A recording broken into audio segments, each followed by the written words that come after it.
క్షణయ తన చదువు పూర్తి చేసుకుని పైలట్ అవడానికి అమెరికా వెళ్ళింది. ఇండియన్ ఎయిర్లైన్స్లో పైలట్ ఉద్యోగం చేయడం మొదలుపెట్టింది. క్షణయ ఎంత తెలివైందో అంత అందంగా కూడా ఉంటుంది.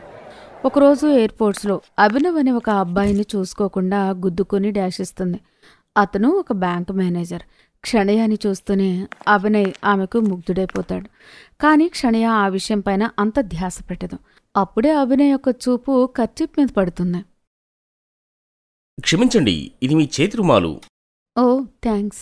ఇప్పుడు తన దృష్టి తన యూనిఫామ్ మీద పడుతుంది. మీరు పైలటా? లేదు, ఎయిర్పోర్ట్లో పానీపూరి బండి పెట్టుకుంటాను. నిజంగానే ఆ పానీపూరి కూడా మీలాగే ఉండుంటుంది, క్రిస్పీ క్రిస్పీగా కరకరలాడుతూ. షటప్. క్షణయ అక్కడి నుంచి వెళ్ళిపోతుంది. కనీసం మీ పేరు, ఫోన్ నెంబర్ అయినా చెప్పి వెళ్ళండి. క్షణయ అతని ప్రశ్నలకు సమాధానం ఇవ్వకుండానే వెళ్ళిపోతుంది. అప్పుడే రేష్మి అతని దగ్గరికి వస్తుంది. ఓయ్ అందగాడా, నేను ఆ అందగత్తె ఫ్రెండ్ని. నువ్వు కోరుకుంటే తన ఫోన్ నంబర్ ఇస్తాను. తప్పకుండా ఇవ్వండి. రేష్మి తన పేరు నంబర్ కూడా ఇచ్చేస్తుంది. కానీ ఈ నెంబర్ నేను మీకిచ్చినట్టు తనకి చెప్పొద్దు. తప్పకుండా, నేను ఆమెకేమీ చెప్పను వదిన గారు. నెంబర్ ఇచ్చినందుకు చాలా ధన్యవాదాలు. మీరు సాయం చేసినందుకు మీకు శతకోటి వందనాలు. ఆ మాటలకు రేష్మి నవ్వుతుంది. అభినవ్ అక్కడి నుంచి నెంబర్ తీసుకుని వెళ్ళిపోతాడు. మరుసటి రోజు క్షణయకి ఒక టెక్స్ట్ మెసేజ్ చేస్తాడు. క్షణయ కొంచెం సమయం తీసుకుంటుంది, కానీ మెల్లిమెల్లిగా వాళ్ళిద్దరి మధ్యన దూరం తగ్గి స్నేహం మొదలవుతుంది. చివరికి ఈ స్నేహం ప్రేమలోకి, ప్రేమ పెళ్లిగా మారుతుంది. ఇప్పుడు క్షణయ పెళ్లి అయ్యి క్షణయ అమృత్సర్కి కోడలుగా అయ్యి వస్తుంది. కానీ క్షణయ యొక్క ఏదైతే ఫస్ట్ ఫ్లయింగ్ అనేది ఉంటుందో అది అత్తగారింటి వైపు ఉంటుంది. తన అత్తగారు, విన్నావా గాయత్రి, ఇది నిజమేనా? నా కోడలు ఒక పైలట్. చూడు, నీ కోడలికి సరిగా సైకిలే నడపడం వస్తుందో రాదో, కానీ నా కోడలైతే విమానమే నడుపుతూ ఉంది. తన ఇంటికి పైలట్ కోడలుగా వచ్చినందుకు గాయత్రి అత్తగారు చాలా గర్వపడుతుంది. నీకు తెలుసా, మన ఇరుగు పొరుగువారు ఇలా అనుకుంటున్నారు, మీ ఇంటికి విమానం నడిపే అమ్మాయి కోళ్లగా వచ్చిందనుకుంటున్నారు. కాని వారికి ఏం తెలుసు, ఇప్పటి వరకు కనీసం విమానంలో కూర్చోకూడా లేదు. మాక్కూడా ఒక కల ఉంది కోడలు పిల్ల, ఒకసారి పైకి వెళ్లాలని. అరే రామ, ఏం మాట్లాడుతున్నారండి మీరు? శుభం పలకండి. ఈ మాటలు వినడానికి చాలా అసహ్యంగా ఉన్నాయి. అరే, కొంచెం సేపు మాట్లాడకుండా ఉండు. దానర్థం విమానంలో పైకి ఎగరాలని. ఓ ఇంతేనా మామగారు? నేనిప్పుడే మనందరికీ టికెట్ బుక్ చేస్తాను. మనందరం కలిసి లండన్ వెళ్దాం, సరేనా? అది విన్న అందరూ ఆనందపడతారు. వదినా, నేను లండన్ వెళ్ళడానికి షాపింగ్ చేసి వస్తా. నేను కూడా కొన్ని చీరలు షాపింగ్ చేసి వస్తాను. నేను కొంచెం నా జుట్టుని సరి చేయించుకుని, హెయిర్ స్టైల్ చేయించుకుని వస్తాను. అందమైన అమ్మాయిలు మంచినీళ్ళిస్తారు.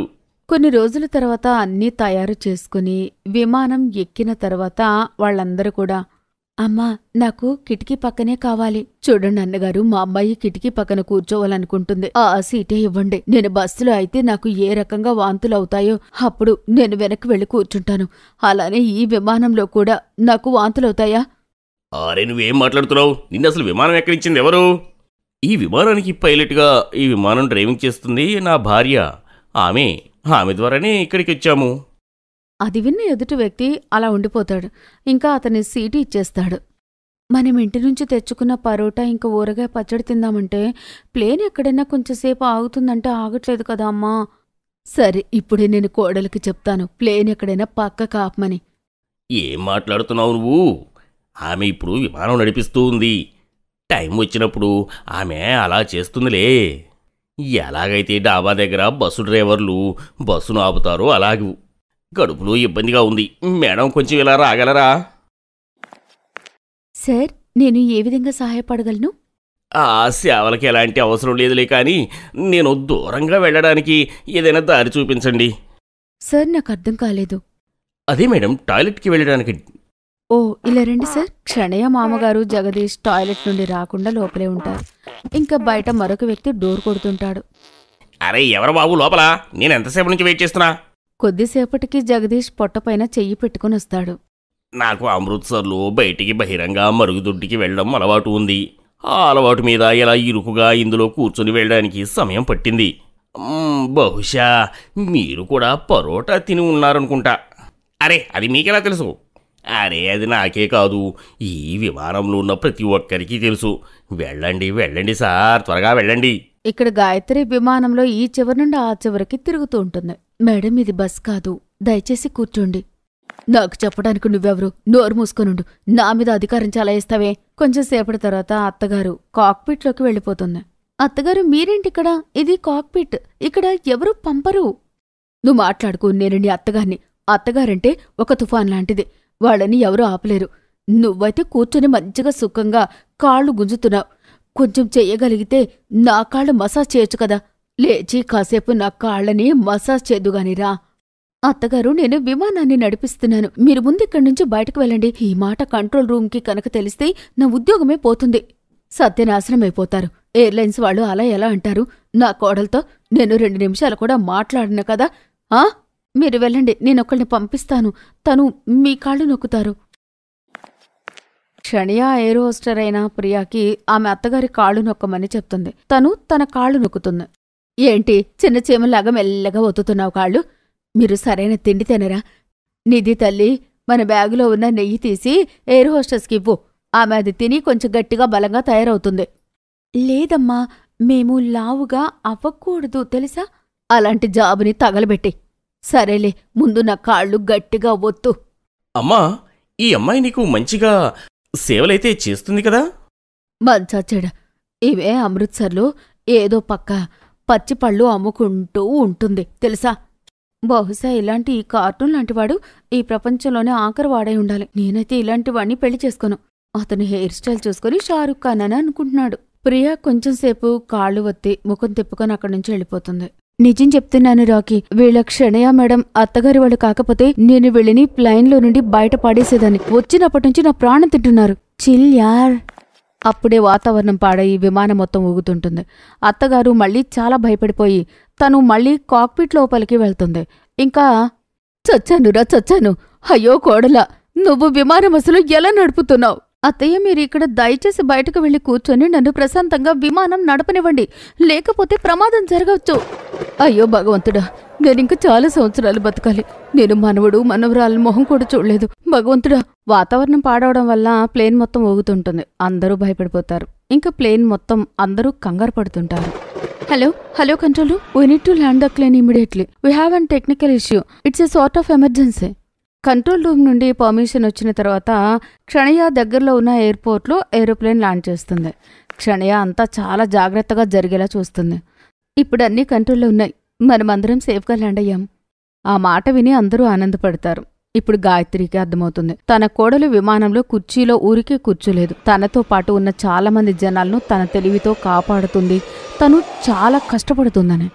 నన్ను క్షమించు కోడలా, నిజంగా నా కోడలు ధైర్యవంతురాలు. కాసేపటి తర్వాత టెక్నికల్ ఇష్యూ క్లియర్ అవుతుంది. ఆ తర్వాత వాళ్ళందరూ కలిసి ప్లేన్లో కూర్చొని చాలా అడ్డంకుల్ని దాటుతూ లండన్కి చేరుకుంటారు. 2 రోజుల తర్వాత అభినవ్ కూడా తన పని పూర్తి చేసుకుని లండన్కి చేరుకుంటారు. కొన్ని రోజులు వాళ్ళు అక్కడే లండన్లో ఉండి ఆనందంగా మొత్తం తిరుగుతారు.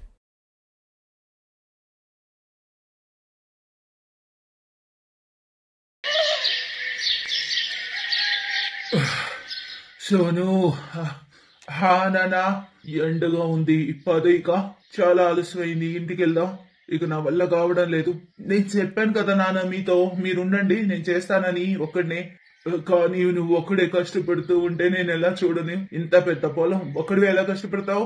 ఇద్దరం కలిసి చేసుకున్నాం తర్వాత. సరే, నువ్వు ఇంటికి వెళ్ళు నాన్న, నేను చూస్తాను ఇక్కడ పని. లేదు, నువ్వు పద నాతో. ఏదో ఒకటి తిని సాయంత్రం వద్దాం. కానీ నాన్న, చీకటి పడితే ఒకవేళ మీరెళ్ళండి, నేను వస్తాను, పర్లేదు.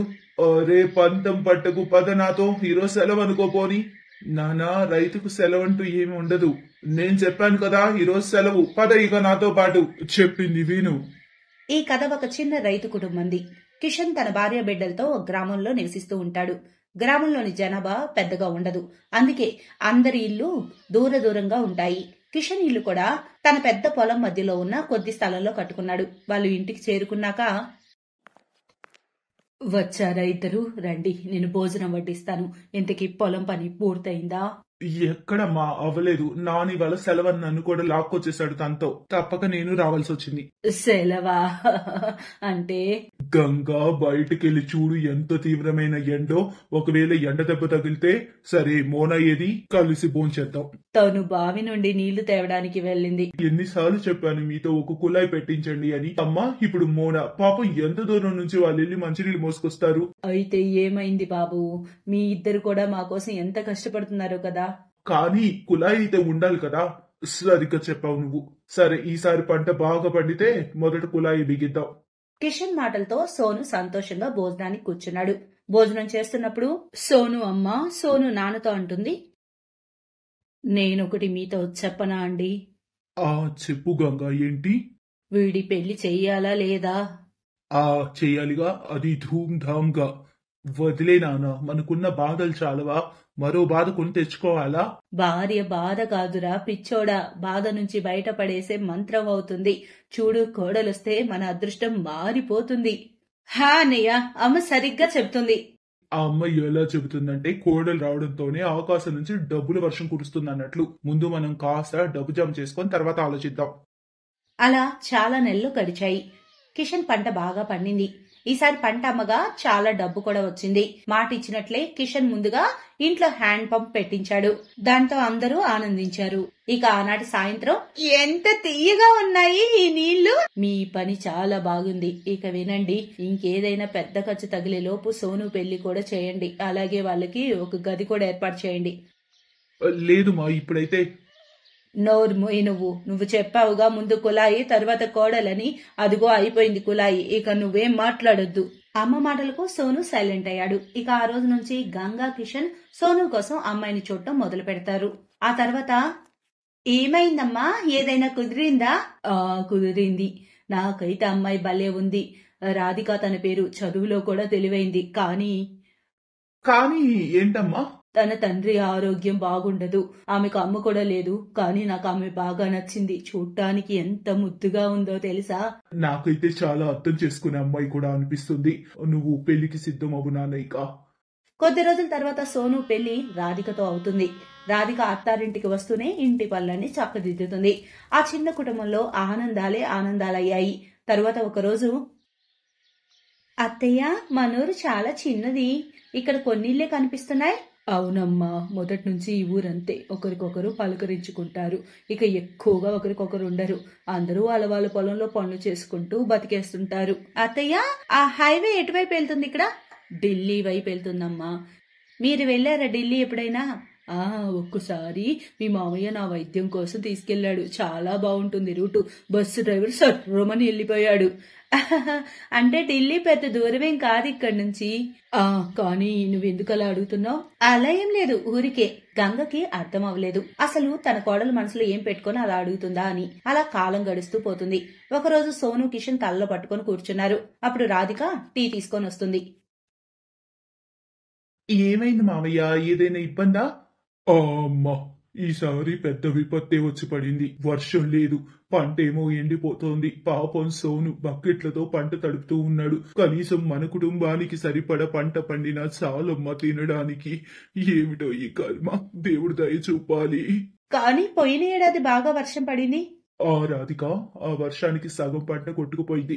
రైతుకి ఎప్పుడు ఇదే సమస్య. వర్షం తగ్గినా పెరిగినా బాధ మాత్రం తప్పదు. రైతుకి ఈ శిక్ష ఎందుకో. దేవుడా, మున్ముందేం జరుగుతుందో. మోనాకు పెళ్లి చేయాలి, డబ్బు జమ చేయాలి, లేకపోతే ఏమవుతుందో అంతా. నమ్మకం పెట్టుకో గంగా, అంతా మంచి జరుగుతుంది. తమ కుటుంబాన్ని బాధలో చూసిన రాధిక్ కూడా బాధపడింది. ఆమె తన కుటుంబానికి సాయం చేయాలని ఆలోచిస్తుంది.